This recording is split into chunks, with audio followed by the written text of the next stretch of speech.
आज्ञा माने नवम और एकादश छात्री छात्री को मिल 5,000 टंका। स्वास्थ्य मंत्री बड़ घोषणा। आज्ञा माने अधारू पाठ पढ़ुवा छात्र छात्री मानू समुदाय छात्र छात्री को पुणी स्कूल को फेरई आने मुख्यमंत्री मोहन चरण माझी सरकार नुआ योजना प्रस्तुत कर। तो आर्थिक स्वच्छल नथिबा कारण पाठ छाड़ुवा छात्र छात्री शिक्षा जारी रखापी एणिकी सरकार नवम और एकादश श्रेणी छात्र छात्री मानू वर्ष को 5,000 टंका देवे। तो आज्ञा माने यह द्वारा राज्यर 3 लाख रु अधिक छात्र छात्री उपकृत हो पारे बोली विधानसभा गुरुवार स्वास्थ्य और परिवार कल्याण मंत्री मुकेश महालिंग सूचना प्रदान करिछन। यही योजना शहीद माधव सिंह योजना अंतर्गत यही आर्थिक सहायता प्रदान करा जिवो बोली मंत्री कहिछन।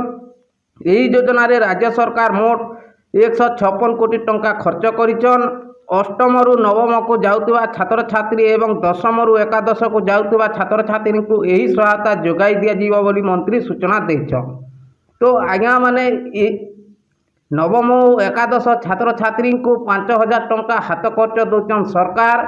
अधारू पाठ छाड़ुवा छात्र छात्री को मिलवा 1 टंका। तो आज्ञा माने ई थिला नवम और एकादश छात्र छात्री खुशी खबर।